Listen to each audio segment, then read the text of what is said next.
Hello friends, welcome to my channel. आज का recipe है दम आलू, जिसे मैं फ्राइड राइस के साथ सर्व की थी। ये फ्राइड राइस का जो रेसिपी है मैं डिस्क्रिप्शन बॉक्स में लिंक दे दूंगी। आप लोग चाहे तो एक बार जाके देख लीजिएगा। पूरा बंगाली ऑथेंटिक रेसिपी है। इसे मैं जन्माष्टमी में लंच में बनाई थी। आप नवरात्रि, जन्माष्टमी, कौन सा भी त्यौहार में बना सकते हैं। तो चलिए दम आलू कैसे बनाए, बिना स्किप किए पूरा वीडियो को देखिए। आशा करते हो सभी को अच्छा लगेगा। 1 से 1.5 स्पून मैं ले ली थी चाल मगज, 10 से 12 काजू, 10 से 12 किशमिश और 2 स्पून पोस्तो दाना। तो इसे अभी एक स्मूथ फाइन पेस्ट बना के रख देंगे। तेल डाल दी हूँ कढ़ाई में। अभी तेल गर्म होने के बाद उसमें डाल दी हूँ हल्दी और नमक। हल्दी नमक डाल के थोड़ा सा मिला के तेल के साथ उसमें मैं डाल दूंगी आधा कच्चा आधा पक्का बॉईल किया हुआ आलू। आप चाहे तो आलू को पूरा बॉईल करके फ्राई करके उठा के भी रख सकते हैं। मैं आधा कच्चा आधा पक्का बॉईल की थी, इसीलिए मैं फ्राई करते करते ही हर एक मसाला को ऐड करूँगी। तो हर एक आलू को डाल के गोल्डन ब्राउन होने तक फ्राई कर लेंगे एकदम। जब तक गोल्डन ब्राउन ना हो तब तक धीमी फ्लेम पे फ्राई कर लीजिएगा। अच्छे से फ्राई होने के बाद उसमें मैं साइड करके डाल दूंगी गरम मसाला, जिसमें 2 तेजपत्ता, 2 इलायची, 2 दालचीनी, साबुत गोलमरीच जिसे पेपर बोलते हैं, और डाल देंगे 4 से 5 लौंग। सभी को डालने के बाद थोड़ा सा फ्राई करके आलू के साथ मिला देंगे। ये जो दम आलू है बहुत अच्छा एक टेस्टी रेसिपी है। आप लोग एक बार ट्राई ज़रूर कीजिएगा।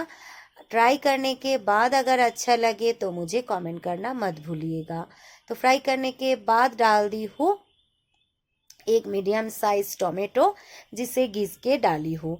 मतलब ऐसे प्यूरी बना के ही डालिए तो जो ग्रेवी है वो थिक भी होता है और टेस्टी भी होता है। तो पूरा कच्चा स्मेल चले जाए टोमेटो का तब तक फ्राई करके देखिए तेल भी अच्छे से निकल गया है।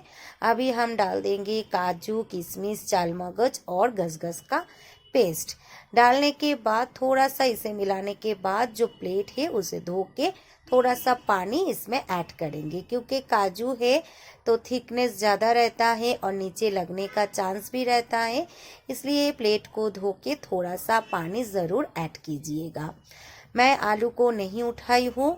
आलू के साथ साथ ही हर एक मसाला को मैं पकाऊंगी। आप चाहे तो आलू को फ्राई करके उठा के फिर मसाला फ्राई होने के पकने के बाद आलू को ऐड कर सकते हैं।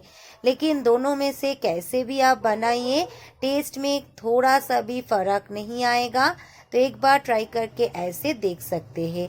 तो देखिए ये मसाले से भी अच्छे से तेल निकल गया है। अभी हाफ स्पून धनिया, हाफ स्पून जीरा, हाफ से थोड़ा कम हल्दी और 1 स्पून मिर्ची पाउडर डाल दी हूँ। थोड़ा सा पानी इसमें ऐड करेंगे। ऐड करने के बाद धीमी फ्लेम पे अच्छे से मसाला को पकाएंगे। ऐसे एक एक करके मसाला आप डालिएगा।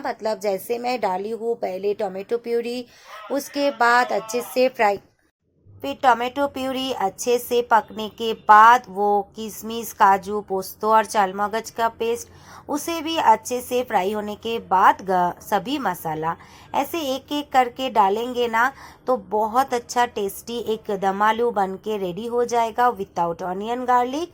और आप कहीं भी त्यौहार पे या पूजा में बना के खा सकते या भोग भी चढ़ा सकते हैं। तो देखिए डाल दी हूँ कलर के लिए काश्मीरी रेड चिली पाउडर। उसे मिलाने के बाद सिर्फ 1.5 स्पून मैं डाली हूँ दही को फेंट के डाली हूँ। दही का टेम्परेचर थोड़ा सा बैलेंस हो जाए इसलिए मैं थोड़ा सा पानी इसमें ऐड की हूँ, और धीमी फ्लेम पे दही को भी अच्छे से मिला लेंगे।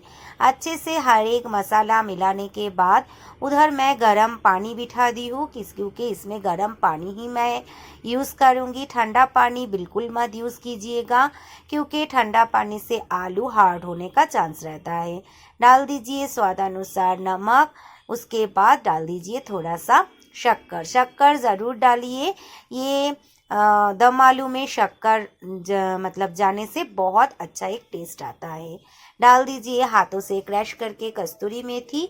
ऐसे डालने से कस्तूरी मेथी का जो फ्लेवर है बहुत अच्छा आता है। अच्छे से हर एक को मिला के 5 मिनट मिलाने के लिए रखिए। उसके बाद देखिए कलर भी अच्छा निकल गया है, तेल भी छूट गया है, मसाला भी अच्छे से मिल गया है।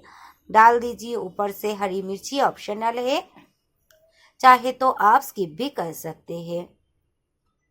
अच्छे से मिलाने के बाद हर एक मसाला डाल दी हूँ। अभी डाल दूंगी गरम पानी। थोड़ा सा मतलब पेशेंस से बनाइए। एक एक मसाला पकने के बाद एक एक मसाला डालिए तो बहुत ही टेस्टी दम आलू बन के रेडी हो जाएगा। इसे आप पूरी, पराठा या पुलाव किसी के साथ भी सर्व कर सकते हैं। देखिए हमारा दम आलू बन के रेडी हो गया है। अभी थोड़ा सा गरम मसाला इसमें मिला देंगे और गैस का फ्लेम बंद कर देंगे। बंद करके मैं 5 मिनट के लिए स्टैंडिंग टाइम पे रख दूंगी और थोड़ा सा लिंक दिखा देती हूँ कि मैं फ्राइड राइस कैसे बनाई हूँ। इस फ्राइड राइस का पूरा लिंक आपको मेरा चैनल पे मिल जाएगा, जो मैं डिस्क्रिप्शन बॉक्स में दे दूंगी। आप लोग चाहे तो एक बार जाके देख लीजिएगा। दोनों रेसिपी दोनों तरीके से बहुत टेस्टी है। आप लोग दोनों ही एक बार ट्राई कीजिए और अच्छा लगे तो लाइक, शेयर, कमेंट के साथ साथ मेरा नया चैनल है, जो लोग मुझे नए देख रहे हैं ज़रूर सब्सक्राइब कर दीजिए। आप लोगों का एक लाइक, एक शेयर, एक कमेंट, एक सब्सक्राइब मुझे एक स्टेप बढ़ने में मदद करता है।